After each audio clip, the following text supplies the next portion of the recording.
علامہ۔ ایک ان کا وصف یہ ہے کہ جب جاہل لوگ، اجڑ لوگ، مشتعل مزاج لوگ خامخواہ ان سے الجھنا چاہیں، بحث و مباحثے میں انہیں جو ہے وہ خامخواہ الجھانا چاہیں تو وہ کہتے ہیں سلام، وہ الجھتے نہیں ہیں، بحث و تمہیز کے اندر نہیں۔ جب وہ دیکھتے ہیں کہ ایک شخص بحث پر اتر آیا ہے، وہ اب بات سمجھنا نہیں چاہتا، اس کے اوپر ضد جو ہے وہ مسلط ہو چکی ہے، تو اب خامخواہ اس کے ساتھ وہ الجھے رہنا، جس کو ہم کہتے ہیں ہمارے ہاں وہ پنجاب میں یہ سینگ پھنسا کر آدمی جو ہے وہ اپنا وقت ضائع کرے، اس کا بھی وقت ضائع کرے، کوئی فائدہ نہیں۔ میچور آدمی یہ کہ دیکھے اگر تو واقعی یہ بات سمجھنا چاہ رہا ہے تو سمجھائے،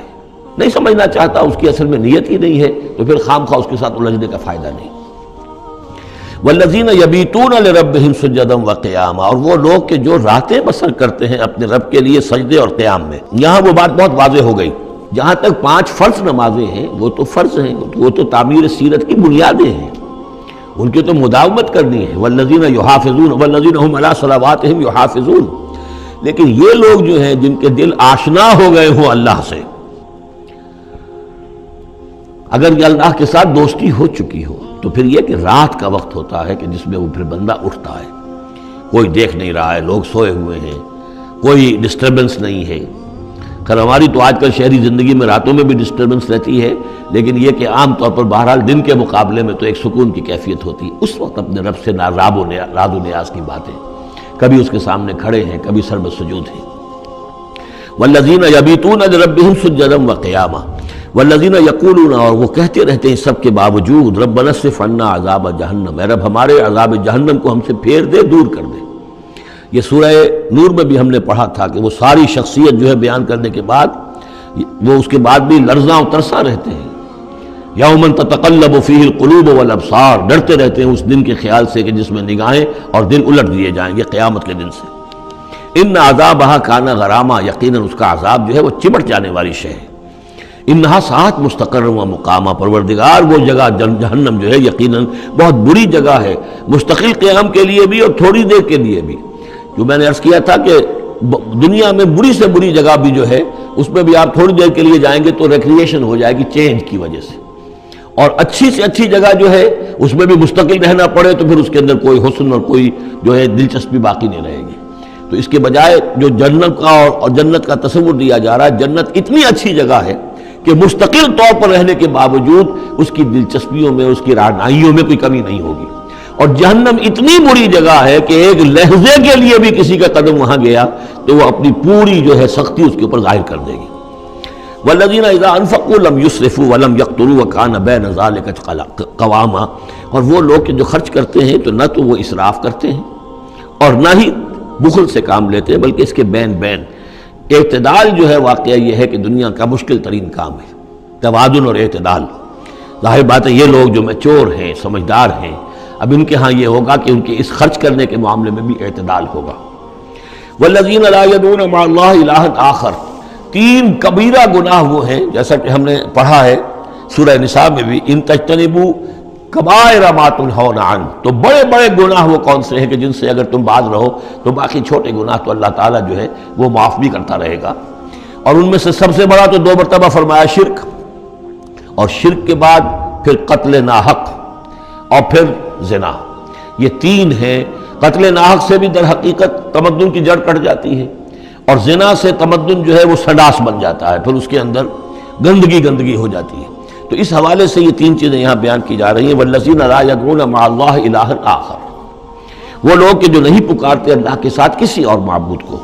ولا یقتلون النفس التي حرم اللہ الا بالحق، نہ ہی قتل کرتے ہیں کسی جان کو جس کو کہ اللہ نے محترم ٹھہرایا ہے مگر حق کے ساتھ۔ قتل کے بدلے قتل والا معاملہ ہے، یا مرتد کا قتل ہے، یا زانی شادی شدہ کا رجم ہے، جو بھی ہے۔ ولا یزنون، نہ وہ زنا کرتے ہیں۔ ومن یفعل ذلک یلقى اثاما، اور جو کوئی بھی یہ کام کرے گا وہ اس کی پاداش کو پکڑ کر اس کو جو ہے اس حاصل کر کے رہے گا، یعنی لازماً اس کی سزا اس کو مل کر رہے گی۔ یلقى اثاما یضاعف له العذاب یوم القیامہ، قیامت کے دن اس کا عذاب دگنا کر دیا جائے گا۔ یہ آیت اس اعتبار سے بہت اہم ہے کہ منکرین حدیث نے بہت شور مچایا ہوا ہے کہ قرآن مجید میں کہیں عذاب قبر کا کوئی تذکرہ نہیں ہے، صراحتاً واقعتاً نہیں ہے، احادیث میں بہت تفصیل ہے، لیکن یہ کہ یہ مقام ایسا ہے کہ جس سے ثابت ہوتا ہے کہ قیامت کے دن سے پہلے بھی عذاب ہے۔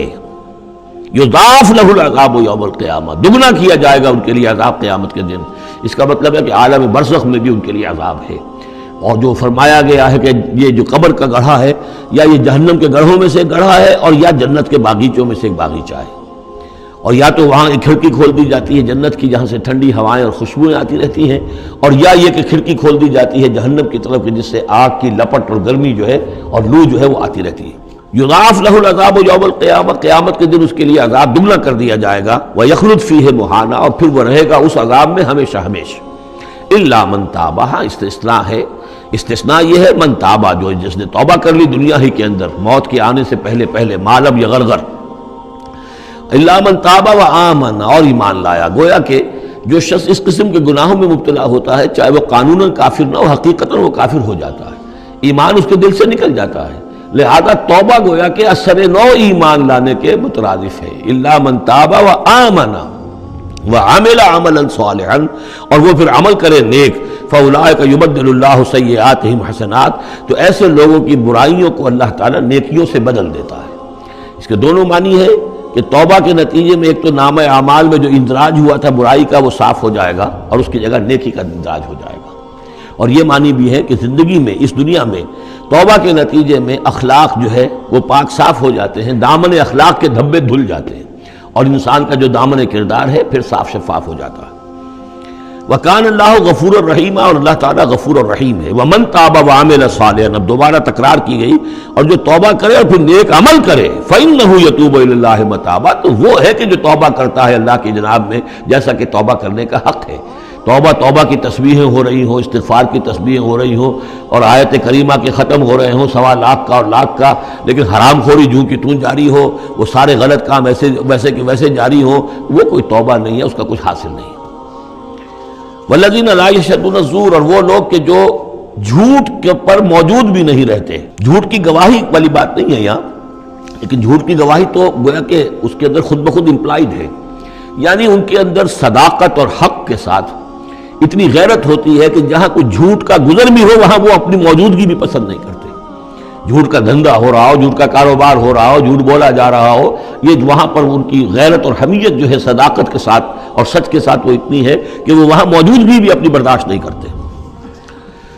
وَإِذَا مَرُّوا بِاللَّغْوِ مَرُّوا كِرَامًا، اسی طریقے سے جب وہ کسی لغو کام کے پاس سے گزرتے ہیں تو اپنے دامن کو بچا کر گزر جاتے ہیں۔ دیکھیے وہاں بھی تھا سورہ مومنین کو شروع کی آیات میں وَالَّذِينَ هُمْ عَنِ اللَّغْوِ مُعْرِضُونَ، کہ جو لغو سے اعراض کرتے ہیں، اور یہاں یہ کہ اس کے پاس سے اگر گزر ہو بھی جائے اتفاقاً، خود تو قصد کرنا جو ہے بہت دور کی بات ہے، اس کا کوئی امکان ہی نہیں، اتفاقاً آپ راستہ چل رہے ہیں اور دیکھ رہے ہیں کوئی مداری کا تماشا ہو رہا ہے، آپ کا کوئی ارادہ نہیں تھا، لیکن وہاں رکیے بھی نہیں، وہاں سے جو ہے اپنے دامن کو بچاتے ہوئے نکل جائیے۔ والذین اذا ذکروا بآیات ربہم، اور وہ لوگ کہ جن کو جب ان کے رب کے آیات کے ذریعے سے نصیحت کی جاتی ہے، سمجھایا جاتا ہے،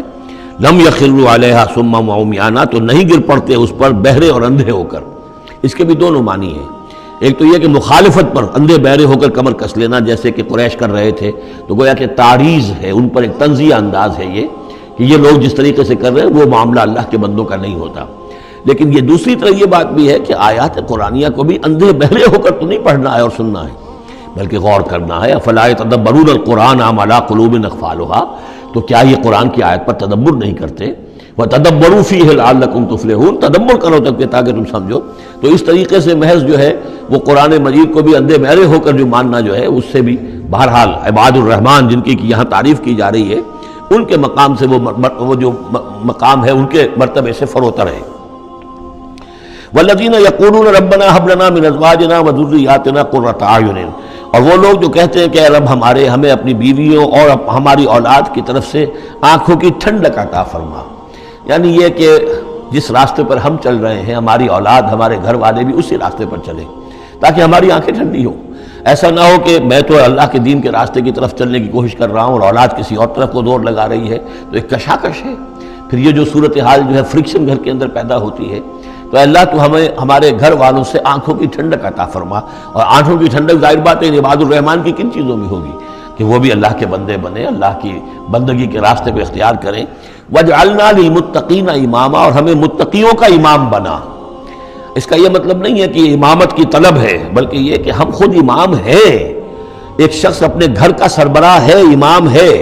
تو اے اللہ جن کے ہم امام ہیں انہیں متقی بنا دے، اس لیے کہ ظاہر بات ہے کہ میدان حشر میں جب ہم چلیں گے تو اس ایک شخص کے پیچھے اس کی اولاد چلی آ رہی ہے اور معلوم ہو کہ وہ تو جہنمی ہے جو چلے آ رہے ہیں، یہ خود تو بہرحال ایک نیک آدمی تھا نہیں، ہمارے پیچھے جو ہماری نسلیں آئیں اے اللہ انہیں بھی متقی بنا، جن کے ہم امام ہیں، جو ہمارے پیچھے ہیں، جن کے کہ ہم دنیا میں جیسے کہ فرمایا ہے ایک حدیث میں بھی آتا ہے کلکم رائن و کلکم مسئول عن رعیتہ، تم میں سے ہر شخص کی حیثیت ایک چرواہے کی ہے، اور اللہ نے کچھ نہ کچھ مخلوق جو ہے اپنی اس کے چرواہے کے حوالے کی ہے، تمہاری اولاد ہے، تمہاری بیوی ہے، یہ گھر کنبہ ہے، یہ تمہارا جو ہے یہ گویا کہ تمہارے متبعین ہیں، تمہارے فالوورز ہیں، تو اللہ ہمارے فالوورز کو متقی بنا دے اور ہماری جو امامت ہے وہ متقیوں کی امامت ہو۔ اولئک یجزون الغرفۃ بما صبروا، یہ وہ لوگ ہیں کہ جن کو بالا خانے ملیں گے ان کے صبر کی جزا میں، انہوں نے صبر کیا۔ ظاہر بات ہے کہ اللہ دنیا میں بے شمار مواقع آتے ہیں حرام خوری کے، ایک بندہ مومن بچتا ہے،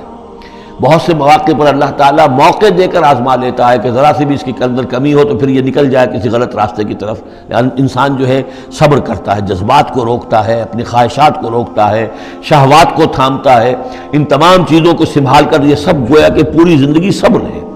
تو بما صبروا اولئک یجزون الغرفۃ بما صبروا، یہ وہ لوگ ہوں گے کہ جنہیں بدلے میں ملیں گے بالا خانے جنت کے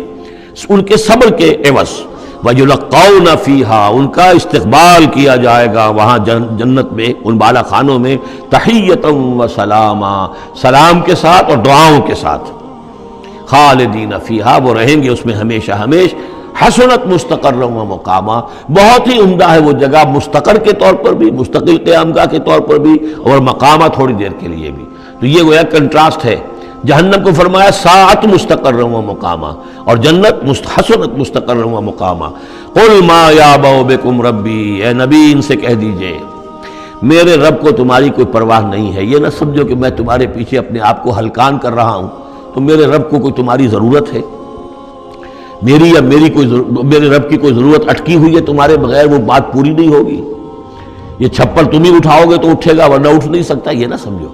قل ما یعبأ بکم ربی لولا دعاؤکم، اگر نہ ہوتا تمہیں پکارنا۔ اللہ نے یہ بات اپنے ذمے لی ہوئی ہے کہ تمہیں خبردار کر دیا جائے۔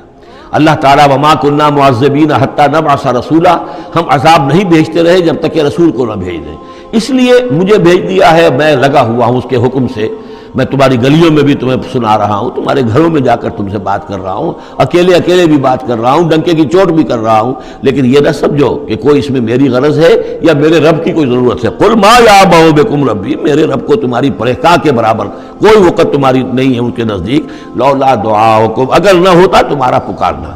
فقد کذبتم، تو دیکھو تم نے جھٹلا دیا ہے، فسوف یکون لزاما، اب ان قریب یہ تمہارے ساتھ چمٹ کر رہے گا، یعنی یہ کہ اس کا جو عذاب ہے، اس کی جو پاداش ہے وہ تمہیں مل کر رہے گی۔ شکراً یا ربی شکراً، ہدیت قلبی شکراً، نورت دربی شکراً، شکراً یا